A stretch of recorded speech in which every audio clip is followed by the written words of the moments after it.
أعوذ بالله من الشيطان الرجيم بسم الله الرحمن الرحيم السلام عليكم ورحمة الله وبركاته. بسم الله والحمد لله والصلاة والسلام على رسول الله وعلى آله وصحبه ومن والاه وبعد. فقال الله تبارك وتعالى: قل هو الله أحد الله الصمد لم يلد ولم يولد ولم يكن له كفوا أحد. وقال عليه الصلاة والسلام: الإيمان أن تؤمن بالله وملائكته وكتبه ورسله واليوم الآخر والقدر خيره وشره. صدق الله ورسوله صلی اللہ علیہ وسلم. عزیز ساتھیوں، پیارے دوستوں، ماؤں، بہنوں اور خواتین اسلام،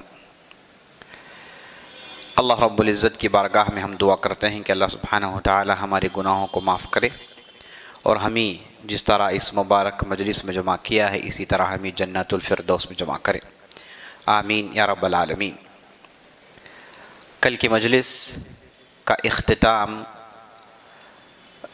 گناہوں کے بحث سے جڑا ہوا تھا. ہم نے کل کی مجلس میں توحید الالوہیہ سے آغاز کیا. ہم نے دیکھا کہ الوہیہ کا کیا معنی ہے، الہ کا کیا معنی ہے، الہ اور عبادت کیا چیز ہے. پھر ہم نے یہ دیکھا کہ عبادت کی کیا قسمیں ہیں، پھر عبادت کی اس عظیم تصور کو جو اسلام دیتا ہے اسے دیکھنے کی کوشش کی. پھر ہماری بات رکی تھی گناہوں پر. آج ہم انہی باتوں کو آگے بڑھاتے ہیں. آج کی گفتگو بھی توحید الالوہیہ سے جڑی ہوئی ہے. اگر موقع ساتھ دے تو ہم انشاءاللہ توحید الاسماء والصفات میں بھی چند باتیں پیش کرنے کی کوشش کریں گے انشاءاللہ. تو توحید الالوہیہ جیسا کہ آپ جانتے ہیں ایک معنی اللہ کی عبادت میں. توحید الربوبیہ میں اور الوہیہ میں فرق یہ ہے کہ ربوبیہ میں ہم اللہ کے کاموں میں اللہ کو ایک مانتے ہیں. الوہیہ میں ہم جو اللہ کے لیے کام کرتے ہیں یعنی عبادت، اس عبادت میں ہم اللہ کو ایک مانتے ہیں، یعنی عبادت صرف اللہ ہی کی کرتے ہیں، کسی اور کی عبادت نہیں کرتے. توحید الالوہیہ کی جب بات آتی ہے تو عبادت کی بات چھڑ جاتی ہے. جب عبادت کی بات آتی ہے تو ساتھ ساتھ عزیز دوستو ایک دوسری چیز کا بھی ذکر ہونا ضروری ہے اور وہ ہے عادات. دیکھیے، ہم نے گزشتہ کی مجلس اور اس سے پہلے کی مجلس میں یہ بتایا تھا کہ انسان یا تو پھر کہتا ہے، بولتا ہے، یا تو پھر کرتا ہے. اس کے سیئنگز ہیں یا پھر اس کے ایکشنز ہیں، اور ان سیئنگز اینڈ ایکشنز کو عبادت میں بدلنے کے لیے اسے اللہ کی محبت اور اللہ کی رضا جوئی، ان دو چیزوں کو شامل کرنا ہے، تب جا کے اس کی ہر حرکت عبادت بن جاتی ہے. تو اللہ کی رضامندی، اللہ کی محبت ہو تو وہ عبادت، اگر اللہ کی نافرمانی ہو تو وہ گناہ. اور اس کی ہم نے تفصیل دیکھ لی. یہ دونوں کے درمیان ایک ایسا سپاٹ ہے جسے کہتے ہیں عادات، جسے کہتے ہیں عادات. یعنی یہ کام ہم اپنے لیے کرتے ہیں، اس پر کوئی اجر نہیں. ایک آدمی کھاتا ہے، پیتا ہے، اس میں وہ اللہ کی محبت، اللہ کی رضامندی نہ چاہتا ہے، نہ اس تعلق سے اس کا ذہن اس طرف متوجہ ہے، بلکہ وہ اپنے لیے کھاتا ہے، اپنے لیے پیتا ہے، اور کھانا پینا تو حرام نہیں. تو یہ جو کام ہم جو انسان کرتے ہیں جن میں ہم عبادت کی نیت نہیں کرتے، ان کاموں کو عادات کہتے ہیں. ان کاموں کو عادات کہا جاتا ہے. تو آپ کے پاس اس اعتبار سے تقسیم کچھ ایسی بن گئی، ایک عبادات، دوسری عادات. عبادات جن میں ہم اللہ کی محبت اور اللہ کی رضامندی چاہتے ہیں، اور عادات حرام تو نہیں بلکہ ہم اس میں اپنا فائدہ، اپنی ضروریات پوری کرتے ہیں، یہ ہے عادات۔ کیا عادات میں ثواب ملے گا، اجر ملے گا، ریوارڈ ملے گا؟ نہیں، عادات میں نہ اجر ہے نہ گناہ ہے، نہ ثواب ہے نہ سزا ہے، بلکہ دونوں کے درمیان ایک چیز ہے جو ہم انسان کرتے ہیں، اسے کہتے ہیں عادات۔ دوستو، تو آپ کے پاس عبادات اور عادات، لیکن ہم ان عادات کو بھی عبادت میں کنورٹ کر سکتے ہیں۔ جیسے کہ آپ جانتے ہیں ان عادتوں کو بھی ہم نے اللہ کے لیے کیا تو وہ چیز بن جاتی ہے عبادت۔ اب آگے بڑھیے، ایک دوسری بات بھی جان لیجئے۔ عبادت جو ہے اس میں ہی بدعت ہو سکتی ہے، عادات میں بدعت نہیں۔ عبادات آپ کرتے ہیں اللہ کی محبت اور اللہ کی رضامندی حاصل کرنے کے لیے۔ اگر آپ ان عادات کو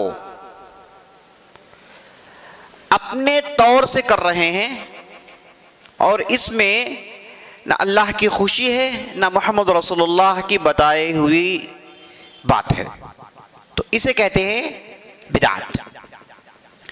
تو عادات سے جڑے ہیں بدعت، استغفر اللہ، عبادات سے جڑے ہیں بدعت، عادات سے نہیں جڑے ہیں۔ اچھی طریقے سے یاد رکھیے، تو بدعات کا آغاز عبادات سے ہے، عبادات سے ہی اس کا تعلق ہے۔ آپ وہاں پر اگر دو کنڈیشنز پورے نہیں کریں گے تو وہ عمل بدعت بن جاتی ہے۔ یعنی عبادات میں اگر آپ نے دو کنڈیشنز پورے نہیں کیے تو وہ عبادات بدعات میں بدل جاتی ہے۔ وہ دو کنڈیشنز کیا ہیں؟ پہلا کنڈیشن عزیز دوستو، عبادت قبول ہونے، ایسے لکھ لیجئے، عبادت قبول ہونے کے لیے دو کنڈیشنز ہیں۔ عبادات اللہ کے یہاں مقبول ہونے کے لیے دو کنڈیشنز ہیں۔ پہلا کنڈیشن، عبادت صرف اللہ کے لیے ہو، عبادات صرف اللہ کے لیے ہوں، جس میں اللہ کی محبت اور اللہ کی رضامندی، یہ پہلا کنڈیشن۔ اچھا، ہم انسانوں کو کیسے پتا چلے گا کہ فلان عمل کرنے سے ہم اللہ کی محبت اور اللہ کی رضامندی حاصل کر سکتے ہیں؟ فلاں عمل میں اسے اللہ پسند کرتا ہے، اسے ہم کیسے پہچان سکتے ہیں؟ اس کے لیے ہمارے پاس کوئی ذریعہ نہیں سوائے نبی صلی اللہ علیہ وسلم کی پیروی کے۔ محمد رسول اللہ صلی اللہ علیہ وسلم کی اتباع کے علاوہ ہمارے پاس اس تعلق سے فرق پیدا کرنے کے لیے کوئی دوسرا ذریعہ نہیں ہے۔ تو فلاں عمل اس میں اللہ کی محبت ہے، فلاں عمل اسے اللہ پسند کرتا ہے، اللہ اس سے راضی ہوتا ہے، یہ ہم کو بتائیں گے محمد رسول اللہ صلی اللہ علیہ وسلم۔ کیونکہ ہم انسانوں کے پاس نالج نہیں، کیونکہ ہم اس جانتے نہیں۔ اب دیکھیے، ہم نماز پڑھتے ہیں، کھڑے ہوتے ہیں، تکبیر، پھر قیام، پھر رکوع، پھر سجدہ، یہ ایکشنز ہیں، یہ حرکتیں ہیں۔ کیوں پہلے قیام، بعد میں رکوع، پھر بعد میں سجدہ؟ کیوں پہلے سجدہ نہیں؟ کیوں بعد میں قیام نہیں؟ یہ اس ترتیب سے کیوں ادا کریں؟ پھر تشہد، پھر سلام، اور اس کے بعد ہم جاتے ہیں حج کرنے کے لیے، تو حج میں ایک احرام ہم باندھتے ہیں، ایک سفید کپڑا پہنتے ہیں۔ کیوں ایسا کپڑا پہنے؟ ہم جو کپڑا پہنتے ہیں اسی کپڑے میں حج کر لیں۔ تو ہم کو معلوم نہیں کہ ہم کو یہ پہچاننے کا یہ پرکھ ہمارے اندر نہیں ہے کہ یہ چیز عبادت ہے، اسے اللہ پسند کرتا ہے، اسے اللہ پسند نہیں کرتا، ہم نہیں جانتے جب تک کہ ہم کو محمد رسول اللہ صلی اللہ علیہ وسلم نہیں بتا دیں۔ محمد رسول اللہ بتائیں گے کہ بھائی دیکھو، آپ کا ایسا کھڑنا یہ اللہ چاہتا ہے، آپ کا رکوع کرنا اسے اللہ چاہتا ہے، سجدہ کرنا یہ اللہ پسند کرتا ہے۔ اقرب ما یکون العبد وهو ساجد، اللہ کے قریب بندہ اس حالت میں ہوتا ہے جس حالت میں وہ سجدہ کر رہا ہوتا ہے۔ تو یہ ہم ہی بتائیں گے نبی صلی اللہ علیہ وسلم۔ تو نبی صلی اللہ علیہ وسلم کی بعثت کا مقصد کیا ہے؟ کیوں نبی صلی اللہ علیہ وسلم نبی بن کر ہمارے درمیان آئے؟ ہمیں اللہ کی عبادت سکھانے کے لیے. یہی تو مشن ہے نا. ہم یہی تقریریں صحابہ کی سنتے ہیں جب بھی وہ کسی بادشاہ کے پاس جاتے ہیں، اسلام کی نمائندگی کرتے ہیں، ریپرزنٹیشن کرتے ہیں، تو یہ کہتے ہیں کہ ہمیں اللہ نے بھیجا ہے. ہمارے درمیان محمد رسول اللہ صلی اللہ علیہ وسلم آئے اور ان کا کہنا یہ ہے کہ ہم انسانوں کی عبادت سے نکال کر انسانوں کی اللہ کی عبادت میں داخل کرانا چاہتے ہیں. یہی تو مقصد ہے. تو نبی صلی اللہ علیہ وسلم کا آنے کا مقصد، بعثت کا مقصد یہ ہے کہ وہ بتائیں کہ بھائی عبادت یہی ہے. اسی لیے حذیفہ بن یمان رضی اللہ عنہ کہ وہ حدیث یاد آتی ہے جس میں انہوں نے کہا کہ نبی صلی اللہ علیہ وسلم نے ہر چیز کی تعلیم دی، یہاں تک کہ اگر پرندہ پر مارتا ہے، اگر اس کے پر مارنے میں ہمارے لیے کچھ فائدہ ہے تو نبی صلی اللہ علیہ وسلم نے ہمیں اس کی تعلیم دی. تو کسی نے پوچھ لیا کیا آپ کے نبی نے کیسے قضائے حاجت کرنا ہے اس تعلق سے بھی سکھایا ہے؟ تو کہا کہ ہاں، حتی الخراء، کیسے قضائے حاجت کرنا ہے، اس کے کیا طریقے ہیں، محمد صلی اللہ علیہ وسلم نے سکھایا ہے. کیسے اپنے آپ کو صاف کریں، صلی اللہ علیہ وسلم نے اس کی تعلیم دی.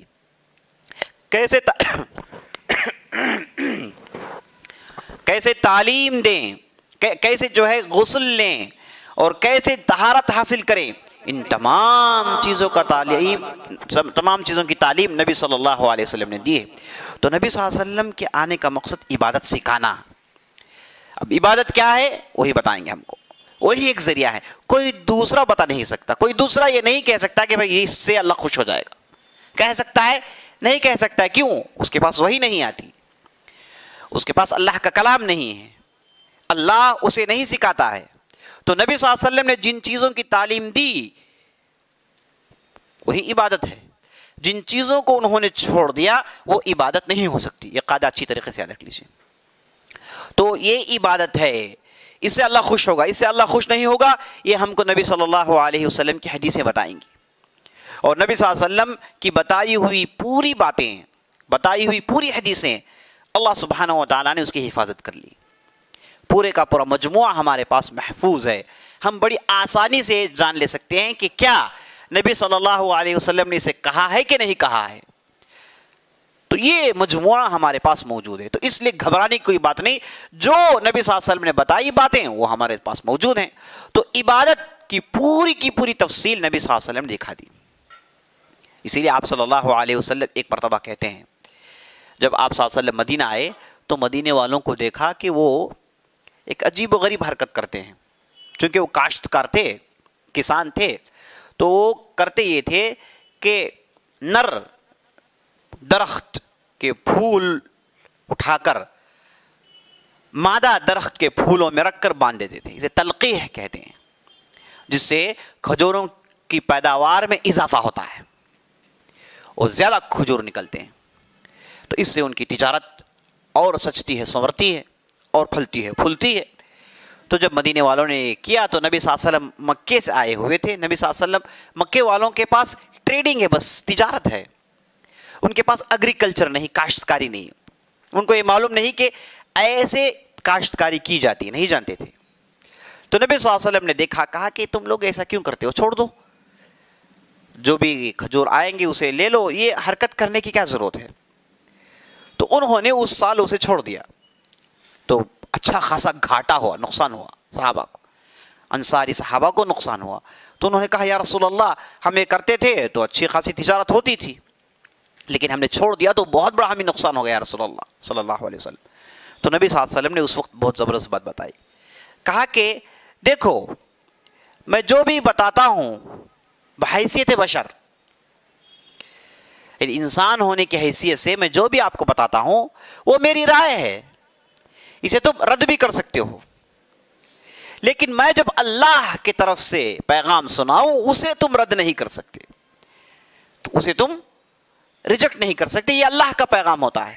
تو میں بحیثیت انسان، بحیثیت بشر، میرے تجربات کی بنیاد پر، میرے مشاہدات کی بنیاد پر میرے ایکسپیرینس کی بنا پر اگر میں کسی چیز کے تعلق سے کہوں کہ یہ چیز تم کرو تو اس میں تمہارے لیے اختیار ہوتا ہے، لیکن وہ چیز جو میں اللہ کی طرف سے تمہیں سناتا ہوں اس میں تمہارے لیے اختیار نہیں، تمہیں اسے کرنا ہی کرنا ہے۔ تو اس سے کلیئر کٹ بات معلوم ہو گئی کہ نبی صلی اللہ علیہ وسلم نے دنیا میں صحابہ کو جو بتایا کہ یہ عبادت ہے وہی عبادت ہے، جسے بتایا نہیں وہ عبادت ہو نہیں سکتی۔ اگر کسی نے کہا بعد میں آ کر کے یہ بھی عبادت ہے تو وہ گویا کہ نبوت کا دعویٰ کر رہا ہے، جبکہ یہ ممکن نہیں، جبکہ یہ ممکن نہیں۔ تو عزیز دوستو، دو کنڈیشنز عبادت قبول ہونے کے لیے۔ پہلا کنڈیشن یہ صرف اللہ ہی کے لیے ہو، دوسرا کنڈیشن یہ نبی صلی اللہ علیہ وسلم کی بتائے ہوئے طریقے پر ہو، نبی صلی اللہ علیہ وسلم کی پیروی ہو، تب جا کے وہ چیز وہ عبادت مقبول ہوتی ہے۔ تو پہلا کنڈیشن توحید، دوسرا کنڈیشن سنت۔ عبادت قبول ہونے کے لیے دو کنڈیشن، پہلا کنڈیشن توحید، دوسرا کنڈیشن سنت۔ اب یہ پہلا جو کنڈیشن ہے یہ مار کھا جائے، یعنی یہ کنڈیشن ٹوٹ جائے تو وہاں پیدا ہوتا ہے شرک۔ دوسرا کنڈیشن مار کھا جائے وہاں پیدا ہوتی ہے بدعت، یعنی اللہ ہی کے لیے عبادت کرنی چاہیے، اگر کسی نے دوسرے کو اللہ کی عبادت میں شامل کر لی تو وہاں پیدا ہو جاتا ہے شرک۔ نبی صلی اللہ علیہ وسلم کے بتائے ہوئے طریقے پر عمل کرے، وہاں پر اگر کرنے والے نے اپنے طور سے اضافہ کر لیا، کرنے والے نے اپنے طور سے کسی چیز کو گھٹا لیا تو وہاں پر وہ چیز بن جاتی ہے بدعت۔ شرک اور بدعت یہ دونوں مردود ہے، یہ دونوں اسلام کی نظر میں مقبول نہیں۔ تو یہاں سے سمجھ لیجیے عزیز دوستو، عبادات قبول ہونے کے لیے دو کنڈیشن ہیں، عادات کے لیے کوئی کنڈیشن نہیں، یہ تو آپ کی ضرورت ہے۔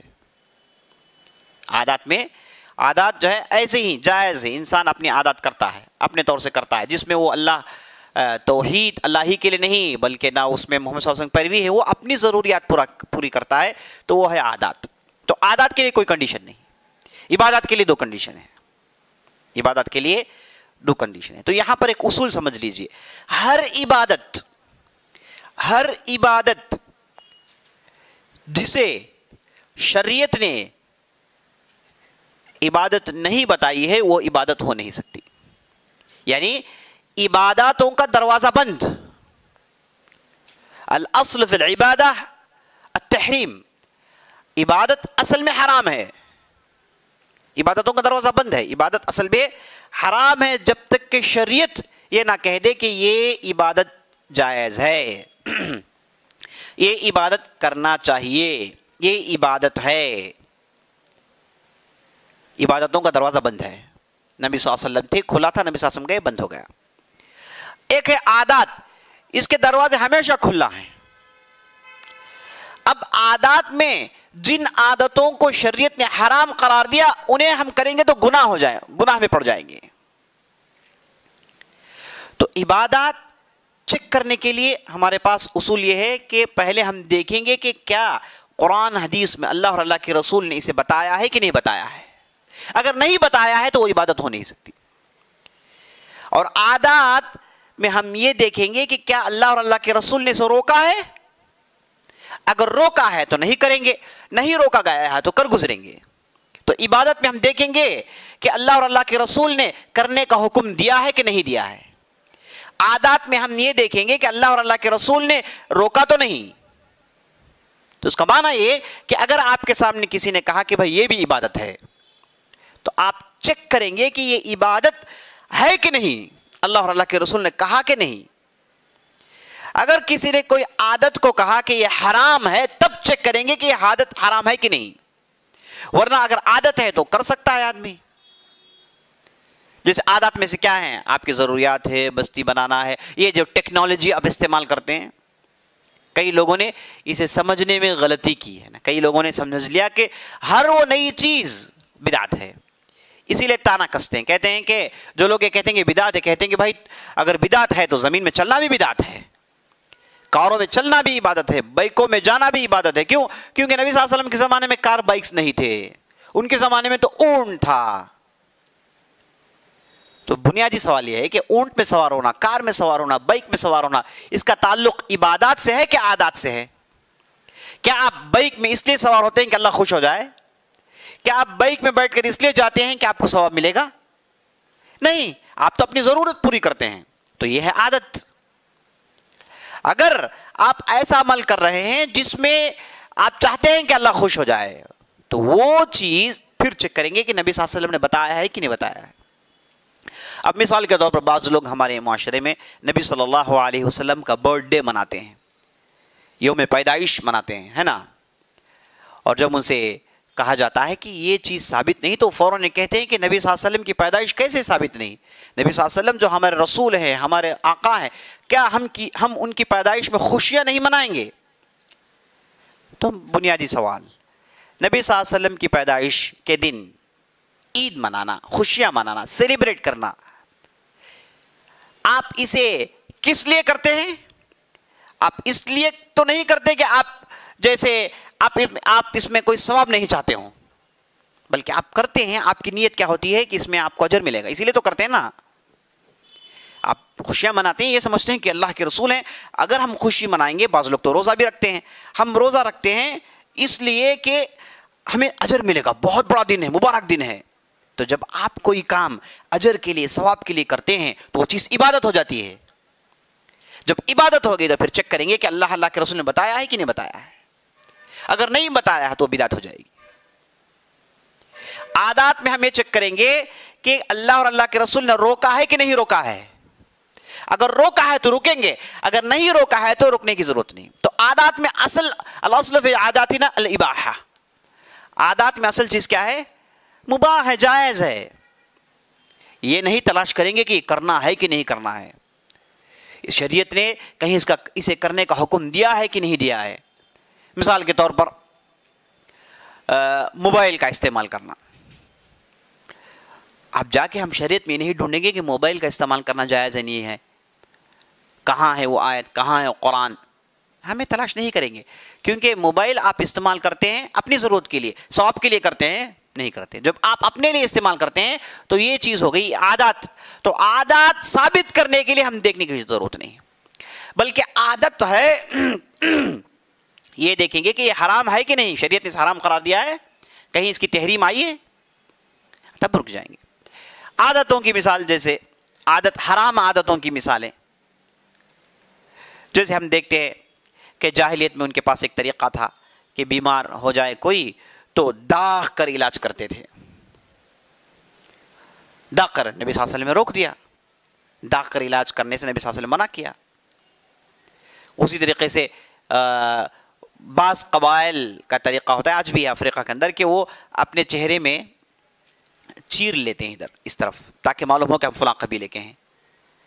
اسے آدمی کو خود کو نقصان ہوتا ہے نا، خون نکل آتا ہے، تو اسلام نے ایسے عادت کو حرام قرار دیا۔ کسی بھی خاص رنگ کا لباس پہننا، جیسے سیفران رنگ کا زعفرانی لباس پہننا، شریعت نے روکا ہے اسے، تو یہ آپ کے عادت میں داخل، آپ کپڑے پہنتے ہیں اپنی ضرورت کے لیے، شریعت نے کہا کہ یہ رنگ کا کپڑا مت پہنے آپ، ہم رک جائیں گے۔ اسی طریقے سے مرد کا لباس عورت پہننا، عورت کا لباس مرد پہننا، شریعت نے روکا ہے۔ لعن اللہ المتشبہین بالنساء والمتشبہات بالرجال، اللہ کی لعنت ہے ایسی عورتوں پر جو مردوں کا لباس پہنتی ہیں اور ایسے مردوں پر جو عورتوں کا لباس پہنتے ہیں۔ لباس پہننے میں کیا رکھا ہوا ہے؟ کیا ہم لباس پہنتے ہیں اللہ کو خوش کرنے کے لیے؟ نہیں، یہ تو ہماری ضرورت ہے، تو فوراً یہاں پر ہم دیکھیں گے کہ شریعت نے روکا ہے تو رک جائیں گے۔ اگر روکنے کے باوجود کریں گے تو یہ گناہ ہے، اسے بدعت نہیں کہتے، یہ ہے گناہ، چونکہ لعنت کا لفظ استعمال ہوا ہے تو یہ بڑے گناہ میں داخل ہے نا۔ تو اس اعتبار سے اس قاعدے کو اچھی طریقے سے سمجھ لیجئے، ایسا زبردست قاعدہ ہے کہ تمام پریشانیوں کا حل نکل جاتا ہے۔ بہت سارے لوگ کنفیوژن میں رہتے ہیں کہ بھائی ہر چیز میں بدعت کریں، تو لوگ کہتے ہیں کہ بدعت کریں تو پھر کیا کریں کیا نہ کریں، تو بات بالکل واضح، شریعت نے پہلے سے ہی واضح کر دیا کہ بھائی بدعات کا تعلق عبادات سے ہے۔ اگر آپ کوئی بھی چیز دین سمجھ کر ثواب کی نیت سے کرتے ہیں اور اس چیز کو شریعت نے نہیں بتایا، بدعت ہے۔ اب وہ چیز جس تعلق سے شریعت خاموش ہے، اسے کرنے میں کوئی حرج نہیں، وہ کرنے آپ کی ضرورت ہے تو آپ کرتے جائیے، اگرچہ کا ثواب نہیں ملے گا، اس میں ثواب نہیں ملے گا. گاڑی میں بیٹھ کر جانا، کار میں بیٹھ کر جانا، فلاں لباس پہننا، فلاں، یہ اس میں تو اجر نہیں ہے آپ کے لیے، یہ تو آپ اپنی ضرورت پوری کرنے. واچ کا پہننا مثال کے طور پر. تو یہ بات اچھی طریقے سے سمجھ لیجیے، ایک ہے عبادات اور ایک ہے عادات. تو عبادات قبول ہونے کے دو کنڈیشنز، پہلا کنڈیشن میں نے بتایا کہ اللہ کے لیے، دوسرا کنڈیشن نبی صلی اللہ علیہ وسلم کی پیروی ہے. تو نبی صلی اللہ علیہ وسلم کی پیروی جہاں نہ ہو وہاں بدعت پیدا ہو جاتی ہے. سمجھے آپ؟ تو بدعت کا معنی کیا ہے؟ بدعت کا معنی شریعت میں دین میں اپنے طور سے کسی بھی چیز کی اضافت کرنا، یہ ہے بدعت. من عمل عملا لیس علیہ امرنا فہو رد. کوئی آدمی ایسا عمل کرے جس میں ہم نے اس پر ٹھپا نہیں لگایا، یعنی جسے ہم نے ریکگنائز نہیں کیا، وہ ریجیکٹڈ ہے. کیا معنی؟ یعنی ایسا عمل آپ کرتے ہیں دین کے نام سے جسے ہم نے نہیں دکھایا ہے، وہ ہے ریجیکٹڈ. من احدث فی امرنا ھذا ما لیس منہ فہو رد. اگر کوئی آدمی ہمارے معاملے میں، یعنی ہمارے دین میں ایک ایسی چیز کا آغاز کرے جسے ہم نے بتایا نہیں، یعنی نبی صلی اللہ علیہ وسلم نہیں بتایا، تو وہ چیز بدعت ہو جاتی ہے. تو دین میں اضافت کرنا اپنے طور سے بدعت ہے، کیونکہ دین پورے کا پورا عبادات ہے، اس میں اپنے طور سے عبادت کرنا بدعت ہے. تو یہ رہی بدعت. اب بدعت کی کئی قسمیں ہیں. اب چلیے پہلے شرک دیکھ لیتے ہیں، بعد میں بدعت میں آتے ہیں. شرک کیا ہے؟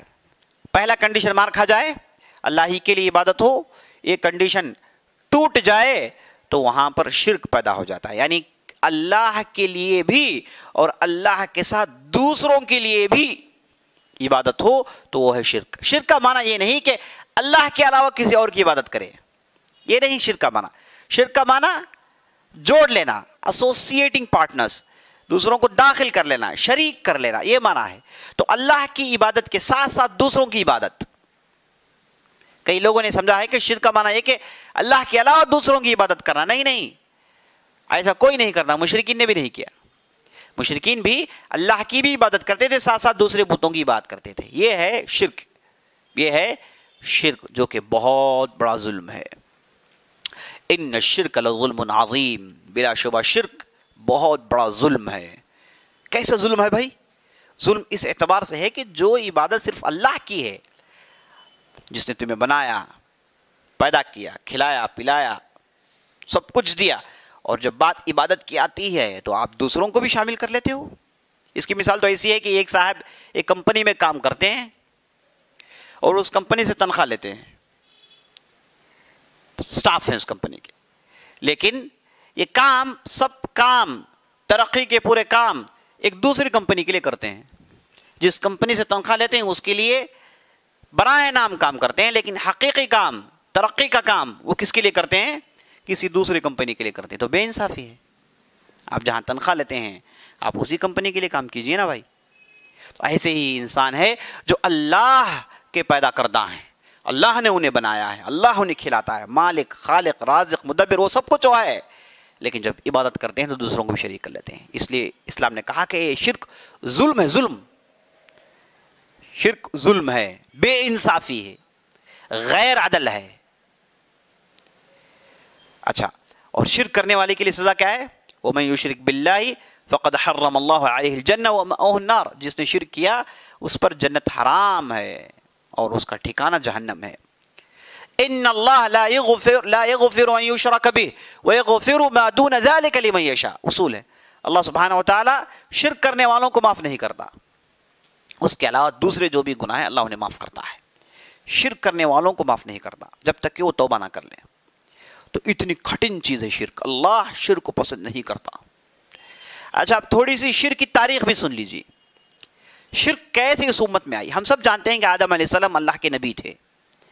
وہ اللہ نے انہیں زمین میں بھیجا، جنت میں اللہ نے انہیں بنایا، ان کی پیدائش جنت میں ہوئی، جنت میں اللہ نے انہیں بنایا، اور اس کے بعد اللہ نے حوا کو بنایا. یہ دونوں جنت میں تھے. پھر اللہ نے حکم دیا کہ فلاں درخت کے قریب مت جانا، اس کا پھل مت کھانا. لیکن شیطان نے وسوسہ ڈالا اور آدم اور حوا نے دونوں نے اس پھل کو کھایا. جب جیسے ہی دونوں نے پھل کھا لیا تو اللہ کی نافرمانی ہوئی، تو اللہ نے آدم اور حوا کو جنت سے نکال دیا اور وہ آئے دنیا میں. اور جب دنیا میں آئے تو یہ جو آدم تھے یہ اللہ کے نبی تھے، ان کے ہاں اللہ کی طرف سے وحی آیا کرتی تھی، یہ اللہ کے نبی تھے. تو جب دنیا قائم ہوئی یہ اصل توحید پر قائم ہوئی، یہاں پر شرک کا ذرا برابر بھی شائبہ نہیں تھا، سب اللہ ہی کی عبادت کرتے تھے. لیکن کیسے اس امت میں شرک داخل ہو گیا یہ جاننا بہت ضروری ہے. شرک اس وقت داخل ہوا جیسے ابن عباس کی روایت ہے بخاری وغیرہ میں کہ کان الناس امۃ واحدہ، سب ایک عبادت کرتے تھے، ایک اللہ کی بات کرتے تھے.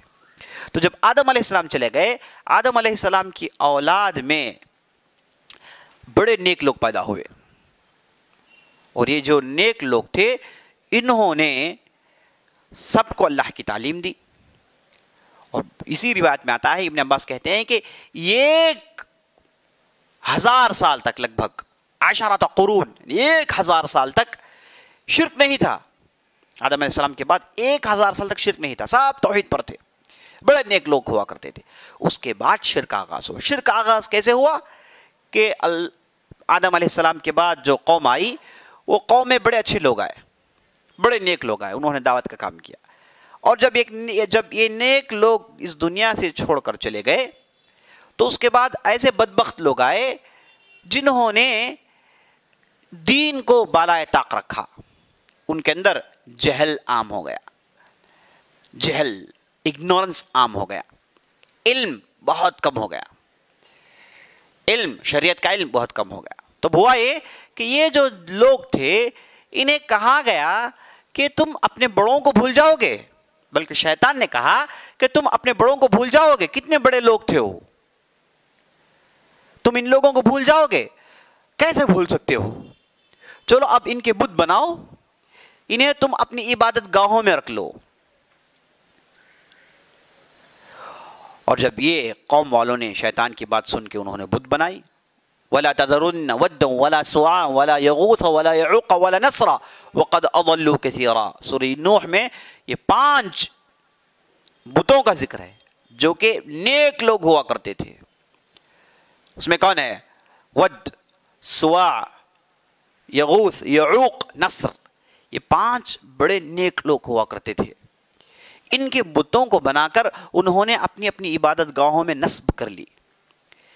انہیں عبادت کرنے کے لیے نہیں، بلکہ انہیں دیکھیں تو انہیں یاد آ جائے اللہ، ان کی تعلیمات یاد آ جائیں، ان کی بتائی ہوئی باتیں یاد آ جائیں، تاکہ ان کے اندر وہ عبادت کا جذبہ پیدا ہو. اس لیے پہلا کام ان کے طرف سے ایسا ہوا. پھر شیطان ایک دوسرے جنریشن کے پاس آیا، یہ لوگ چلے گئے. اس کے بعد ان لوگوں سے شیطان نے کہا کہ تم کیا کر رہے ہو؟ یہ جو بڑے بڑے لوگوں کے جو بت رکھے ہوئے ہیں، کیا تمہیں معلوم نہیں کہ بڑے لوگ تھے، بڑے نیک لوگ تھے؟ کیا تم ان سے بھی زیادہ نیک ہو گئے ہو؟ ہرگز ہو نہیں سکتا.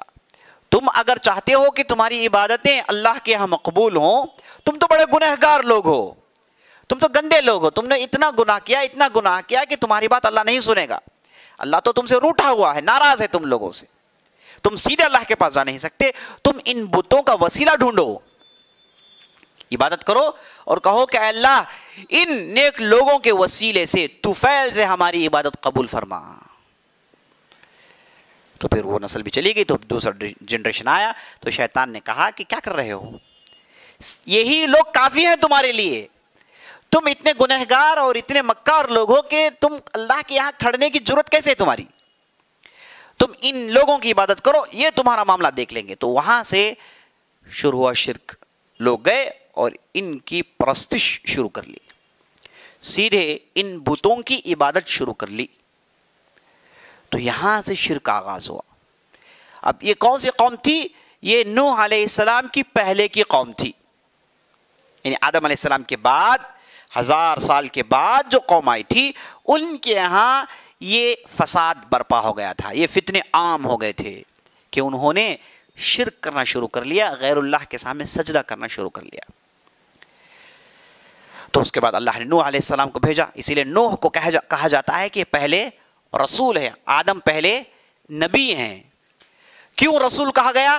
کیونکہ یہ رسول کی حیثیت سے اب ایسی قوم کے درمیان آ رہے ہیں جہاں پر مخالفتیں ہونے والی ہیں، جہاں پر جھگڑا ہونے والا ہے، معمولی چیز نہیں، لوگوں کو آپ شرک سے روک لیں.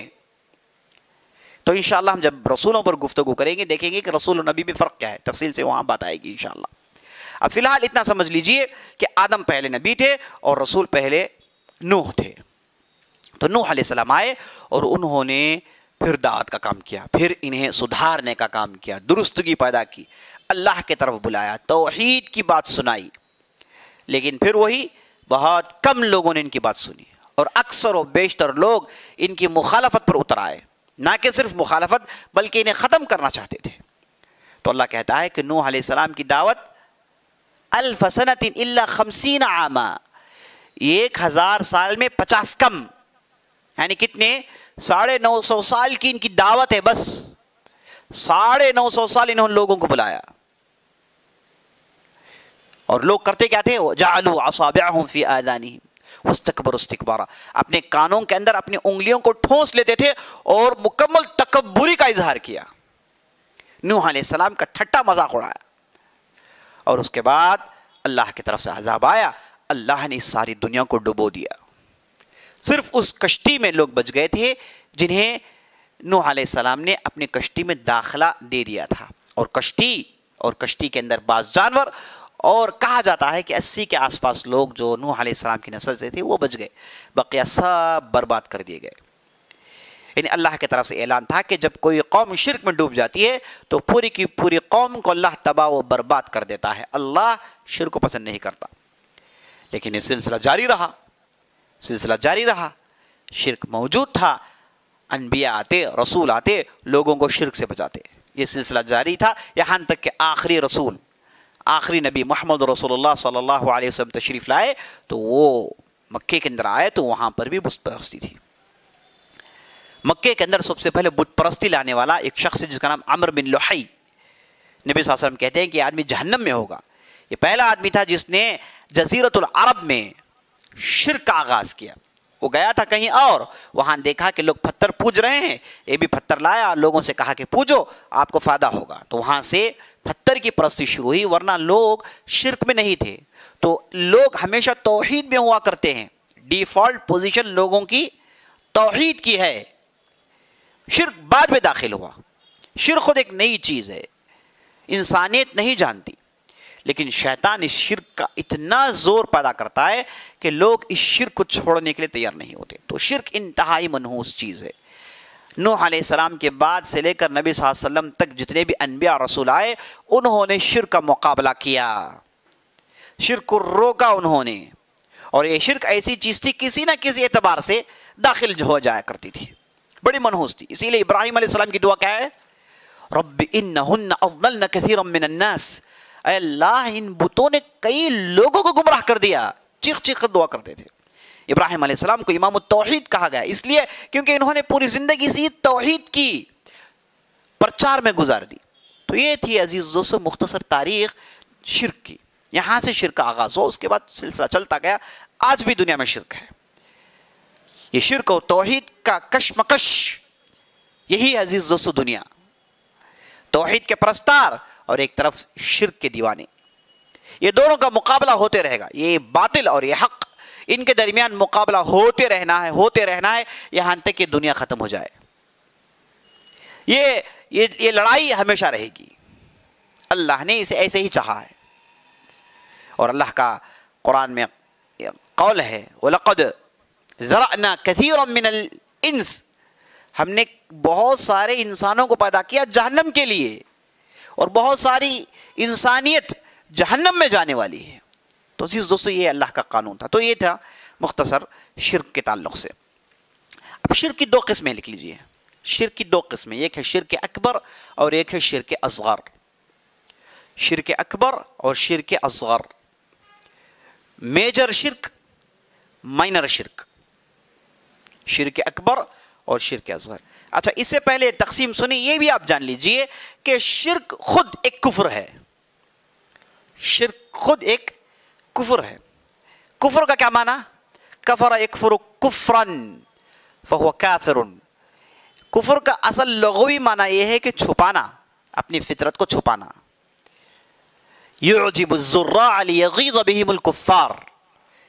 ہے نا. کفار یہاں پر کون مراد ہیں؟ کفار سے مراد کاشتکار، کسان، جو پودوں کو یعنی جو بیجوں کو چھپاتے ہیں مٹی میں. تو انہیں کہا گیا چونکہ چھپانے والے انہیں کہا گیا کافر، کفار. تو چھپانا، حقیقت کو چھپانا، فطرت کو چھپانا، یہ ہے کفر. تو کفر کا معنی کیا ہے؟ کافر کون ہے؟ جو اسلام کا انکار کریں.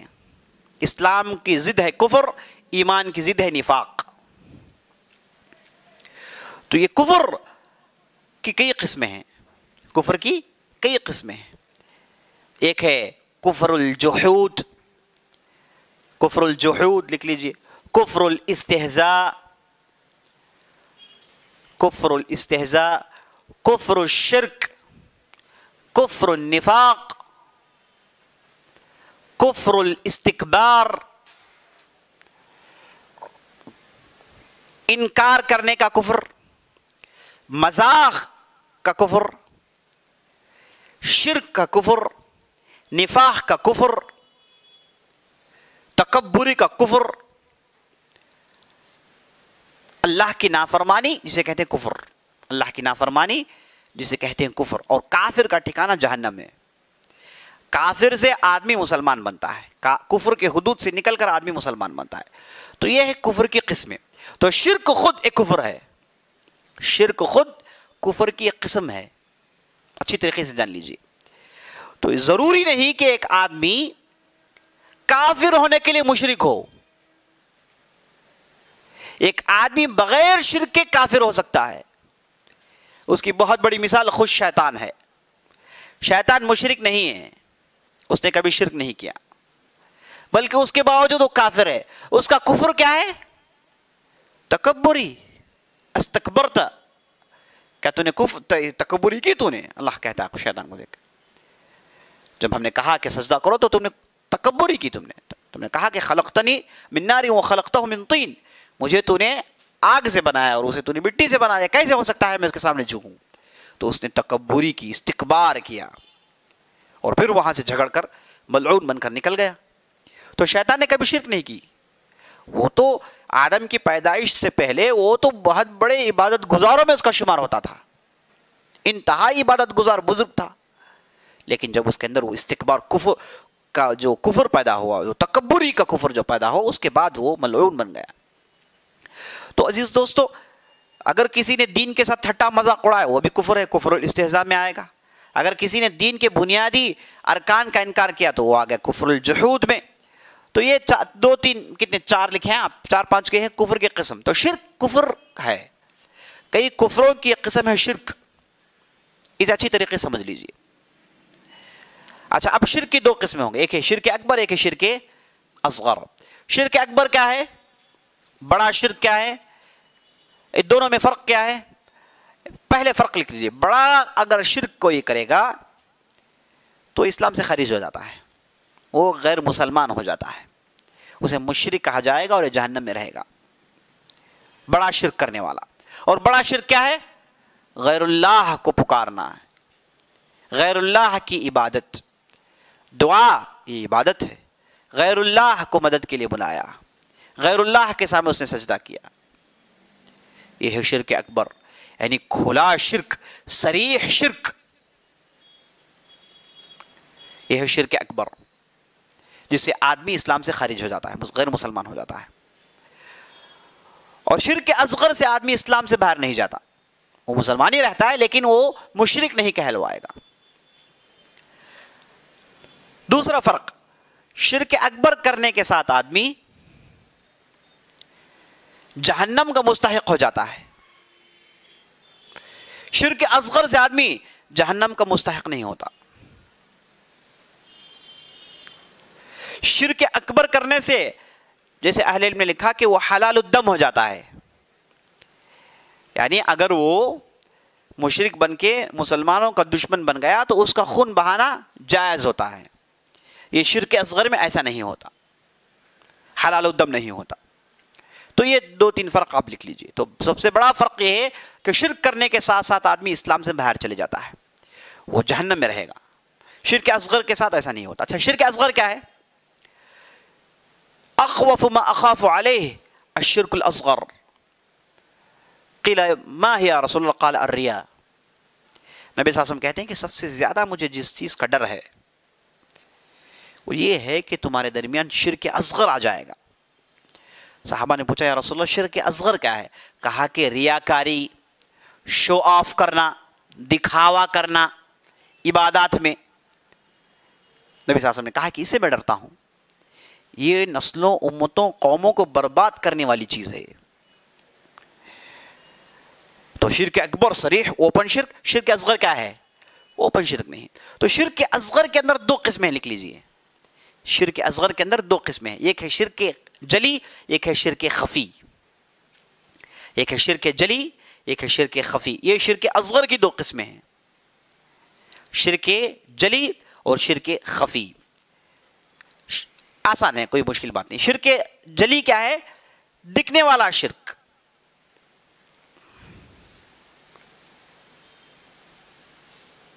شرک خفی کیا ہے؟ چھپا ہوا شرک.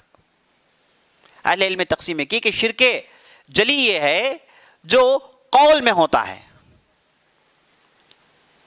جیسے اس کی مثال جو ہے من حلف بغیر اللہ فقد اشرک. نبی صلی اللہ علیہ وسلم نے کہا اگر کسی نے غیر اللہ کا قسم کھایا، اگر کسی نے غیر اللہ کی قسم اٹھائی تو نبی صلی اللہ علیہ وسلم نے کہا کہ اس نے شرک کیا. کیسے غیر اللہ قسم؟ ماں قسم، جیسے ہم سنتے ہیں لوگ کہتے ہیں ماں قسم، باپ قسم، فلاں کی قسم، ہے نا. اللہ کے علاوہ کسی اور پر قسم نہیں اٹھانا چاہیے. من کان حالفا باللہ فلیحلف باللہ. اگر کوئی آدمی من کان حالفا فلیحلف باللہ، اگر کوئی آدمی قسم کھانا چاہتا ہے تو کس کی قسم کھائے؟ اللہ کی کھائے، اللہ کے علاوہ کسی اور کی نہ کھائے. البتہ یہ اللہ کے لیے جائز ہے کہ وہ اپنے مخلوقات میں سے جس کی چاہے وہ قسم کھائے، لیکن بندوں کے لیے جائز نہیں کہ وہ کس کی قسم کھانا چاہے کھا لے. ایسا نہیں ہو سکتا، بلکہ وہ قسم کھائیں گے صرف اللہ کی. تو قسم کھانا غیر اللہ کی، اگر کسی نے غیر اللہ کی قسم کھا لی تو کیا وہ جہنم میں چلے جائے گا؟ نہیں، وہ اسلامی میں رہتا ہے. البتہ اس نے شرک اصغر کیا ہے جو بڑے گناہوں سے ڈینجر ہے. شرک اصغر کی خطرناکی کیا ہے؟ یہ بڑے بڑے گناہوں سے خطرناک ہے. بڑے بڑے گناہ جتنے بھی ہیں سوائے شرک کے، اس سے خطرناک ہے یہ شرک اصغر. اور یہ غیر اللہ کی قسم اٹھانا یہ شرک اصغر کی قسم ہے جسے شرک جلی کہتے ہیں. شرک خفی کیا ہے؟ شرک خفی عمل میں شرک. عمل میں شرک، جیسے نبی صلی اللہ علیہ وسلم کے پاس ایک صاحب آئے اسلام قبول کرنے کے لیے. تو نبی صلی اللہ علیہ وسلم نے ان کے ہاتھ میں دیکھا کہ وہ کچھ اپنے پاس تعویذ جیسا ایک گنڈا لگائے ہوئے تھے. تو نبی صلی اللہ علیہ وسلم نے کہا کہ اس گنڈے کو نکالو، تب جا کے ہم تمہارا اسلام قبول کریں گے. تو گئے، اس نے انہیں گنڈا نکالا، تو پھر نبی صلی اللہ علیہ وسلم نے ان کے ہاتھ میں بیعت کی. اور نبی صلی اللہ علیہ وسلم حدیث میں کہا من علق التمائم فقد اشرک. اگر کسی نے گنڈے لگائے، تعویذ گنڈے لگائے، اس نے شرک کیا، اس نے شرک کیا. تو یہ کیا ہے؟ عمل میں شرک. یہ ہے عمل میں شرک. تو قول میں شرک ہو تو جلی، عمل میں شرک ہو تو خفی. یہ دونوں شرک اصغر کی قسمیں ہیں. یہ دونوں شرک اصغر کی قسمیں ہیں. اب بعض لوگ یہ پوچھتے ہیں کہ بھائی تعویذ ہم اگر قرآن کی بنائیں، تعویذ ہم قرآن کی بنائیں تو اسے پہننا جائز ہے کہ نہیں جائز ہے؟ بعض صحابہ سے مروی ہے، جیسے عبداللہ بن عمر وغیرہ سے یہ بات ملتی ہے کہ وہ قرآن لکھ کر، ہے نا، بعض لوگوں سے کہتے کہ وہ اپنے پاس رکھے، اپنے جو بستر میں رکھے، اپنے پاس رکھے. ایک صحابی سے مروی ہے، بقیہ دوسرے صحابہ سے یہ مروی نہیں ہے، بلکہ دوسرے صحابہ نے اسے منع کیا ہے. ہم بات کر رہے ہیں تعویذ جس میں صرف قرآن ہو. میں نے کسی تعویذ کو صرف قرآن پر مشتمل نہیں دیکھا ہے، میں نے کبھی نہیں دیکھا. یہ جتنی بھی تعویذیں ہوتی ہیں یہ جو گھروں میں لگا لیتے ہیں اور جسموں میں جو لگا لیتے ہیں، آپ اسے کھول کر دیکھیے ہوگا کیا. آپ اسے کھول کر دیکھیں گے تو آپ کو ٹیبلز نظر آئیں گے، ٹیبلز بنائے ہوئے ہوں گے، اور اس میں بعض جملوں کو سیدھا لکھا گیا ہوگا، بعض کو الٹا لکھا گیا ہوگا، اور اس میں ہو سکتا ہے کہ قرآن کی آیتیں بھی ہوں. لیکن ان قرآنی آیتوں کے درمیان غیر اللہ کو پکارا گیا ہوگا. نعوذ باللہ، یا بہتات، نعوذ باللہ ایسے یہ جنوں کے نام ہوتے ہیں. تو صرف قرآن پر مشتمل میں نے کسی تعویذ، جبکہ میں نے بہت ساری تعویذیں میری زندگی میں دیکھی ہیں، ان گنت تعویذوں کو میں نے دیکھا ہے، تو میں نے کسی بھی تعویذ کو صرف قرآن میں مشتمل نہیں دیکھا. اگر صرف تعویذ قرآن کی آیتیں ہیں تو وہاں پر میں نے آپ کو بتایا عبداللہ بن عمر کی بات، وہ لکھ کر دیا کرتے تھے اور عام صحابہ اسے پسند نہیں کرتے تھے. تو صحیح فیصلہ یہ ہے کہ تعویذ یہ افضل ہے، جو اگرچہ کہ صرف قرآن ہے تو افضل ہے کہ اسے نہ کرے، کیونکہ اس کے ساتھ بیعت بھی ہوگی، آدمی لگا کے پھر وہ استنجا خانے میں چلا جائے گا تو بیعت بھی ہوگی، تو اس لیے اسے چھوڑنا ہی بہتر ہے. اور اس کے بعد قرآن پڑھنے میں اس کی برکت ہے. وَنُنَزِّلُ مِنَ الْقُرْآنِ مَا هُوَ شِفَاءٌ، ہم قرآن میں سے نازل کرتے ہیں ان چیزوں کو جس میں شفا ہے. تو قرآن کا تعلق پڑھنے سے ہے، تو جب تک آپ پڑھیں گے نہیں وہ برکت آپ حاصل نہیں کریں گے. تو قرآن کی برکت حاصل کرنی ہے تو قرآن کو پڑھنا ہے، پڑھنے میں سب کچھ ہے. تو یہ لکھ کر رکھنے سے یہ اتنا فائدہ مند ثابت نہیں ہو سکتا. تو اس لیے لکھ کر رکھنا، اگرچہ کہ صرف قرآن ہو، میں بار بار کہہ رہا ہوں، اگرچہ کہ صرف قرآن ہو تو بھی افضل نہیں ہے، اگرچہ کہ صرف قرآن ہو تو بھی افضل نہیں ہے. اگر قرآن کے ساتھ کوئی چیز ملا دی گئی ہو تو اس کے حرام ہونے میں، شرک ہونے میں ذرا برابر بھی شک نہیں. جتنی بھی آپ تعویذیں دیکھیں گے آپ وہاں پر ٹیبلز دیکھیں گے اور نمبرز آپ کو نظر آئیں گے، 4 ڈیجٹ 5 ڈیجٹ 6 ڈیجٹ نمبرز آپ کو نظر آئیں گے. لوگ یہ سمجھتے ہیں کہ ایسے ہی نمبر ہے، ایسے ہی نمبر نہیں ہے. یہ نمبروں کا معنی ہوتا ہے جسے جادوگری سمجھ سکتے ہیں. جادو کی کتابوں میں ان نمبر کے ابریویشنز ہوتے ہیں، معنی ہوتے ہیں. تو ان چیزوں کو یہاں پر جوڑا جاتا ہے جو کہ صریح شرک ہوتا ہے. اگر غیر اللہ کو کسی تعویذ میں بلایا گیا تو یہ شرک اصغر نہیں ہے، یہ سیدھے شرک اکبر ہے. ہم ان تعویذوں کی بات کر رہے ہیں جس میں غیر اللہ کو نہیں پکارا گیا ہے، جیسے کسی جانور کا دانت، جیسے جاہلیت میں رکھا کرتے تھے جانوروں کے دانت ہے نا، سنگ جانوروں کے، یعنی یہ سمجھنا کہ اس سے شیطان دور بھاگے گا، یہ خود جائز نہیں ہے. اگر اس کے اندر غیر اللہ کو پکارا گیا تو یہ صریح شرک ہونے میں کوئی شائبہ نہیں. اچھی طریقے سے سمجھ لیجئے. تو بہرحال تعویذ صرف قرآن پر مشتمل ہو، صرف قرآن ہی ہو، اس کے اندر کوئی دوسری چیز نہ ہو تو بھی چھوڑنا افضل ہے. اگر اس میں کوئی دوسری چیز ملا دی گئی ہو تو اس کے حرام ہونے میں کوئی شک نہیں. اس کے حرام ہونے میں، اور یہ لمبی بحث ہے، جادوگروں کے جو ان کے پاس جو سحر کی جو طریقے ہیں، لمبی بحث ہے، اس میں جانا نہیں چاہتا. چونکہ یہاں پر شرک اصغر کی بات آ گئی ہے تو میں نے اس کی طرف اشارہ کر دیا. تو آپ کے پاس شرک کی 2 قسمیں ہیں، ایک ہے شرک اکبر، ایک ہے شرک اصغر. اور شرک اصغر کی 2 قسمیں، ایک ہے جلی، ایک خفی. جلی جو قول میں ہے، خفی جو عمل میں ہے. میں نے دونوں کی ایک ایک مثال دے دی آپ کو. قول کی مثال قسم کھانا، عمل کی مثال تعویذ گنڈے لگانا. ورنہ قول کی اور بھی مثالیں ہیں، قول کی اور بھی مثالیں ہیں، اور عمل میں شرک ہونا اس کی بھی بہت ساری مثالیں ہیں، تفصیل میں جانے کا وقت نہیں. تو یہ عزیز دوستو شرک کا مختصر خاکہ. چاہے شرک اکبر ہو کہ اصغر، دونوں خطرناک ہیں، دونوں خطرناک ہیں. اور نبی صلی اللہ علیہ وسلم نے کہا کہ میں سب سے زیادہ کسے ڈرتا ہوں؟ شرک اصغر سے. شرک اکبر تو تم نہیں کرو گے، یعنی اتنے علم والے تو ہیں کہ روک لیں گے، لیکن شرک اصغر سے بچنے والے بہت کم لوگ ہیں. اچھا آدمی، اچھا پڑھا لکھا ہوا آدمی، سمجھدار آدمی بھی اس کے پیر پھسل جائیں گے شرک اصغر میں. وہ ریاکاری کر بیٹھے گا، ہے نا، ریاکاری کر بیٹھے گا. ریاکاری مطلب دکھاوا. جب آدمی دکھاوا کرتا ہے خاص طور پر عبادات میں تو ہوتا کیا ہے؟ اس کی پوری عبادت اس نے کسی اور کے لیے کر ڈالی. مثال کے طور پر سمجھیے کہ ایک صاحب نماز کے لیے کھڑے ہوتے ہیں، عام طور پر یہ ایسا ہی ہوتا ہے، نماز کے لیے کھڑے ہو گئے، لوگ انہیں دیکھنا شروع کرتے ہیں تو یہ صاحب اب ان کا معاملہ بڑا ڈاوانڈول ہو جاتا ہے کہ یہ شیطان کہہ رہا ہے کہ لوگ تجھے دیکھ رہے ہیں، اب یہ چاہتے ہیں کہ نماز مکمل کریں. اب یہاں پر 2 قسم کے لوگ ہیں. ایک جو اچھے ہوتے ہیں عام طور پر وہ جلدی عبادت ختم کر لیتے ہیں اور شرک ریاہ کی اس شرک سے بچنا چاہتے ہیں، آگے بڑھ جاتے ہیں. اب جو پھسل گئے وہ تھوڑی نماز اپنی لمبی کر دیتے ہیں، رکوع سجدہ ایک ہمارے ساتھی تھے، انہوں نے ایک چٹکلا سنایا. انہوں نے کہا کہ ایک صاحب تھے تو نماز کے لیے کھڑے ہوئے، 2-3 لوگ پیچھے آ گئے تو انہوں نے ان کی نماز دیکھ کر تعریف کی، دیکھیے ماشاء اللہ کیا اچھی نماز پڑھ رہے ہیں، کتنی لمبی نماز ہے، کتنی رکعت ہے.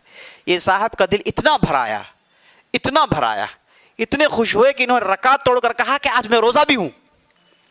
رکعت توڑ کے کہا کہ آج میں روزہ بھی ہوں، اس کی بھی تعریف کر دیجیے آپ. یعنی یہ وہ لوگ ہیں جن کے پیر شروع ہی میں پھسل جاتے ہیں. اچھا، دونوں غلط ہیں.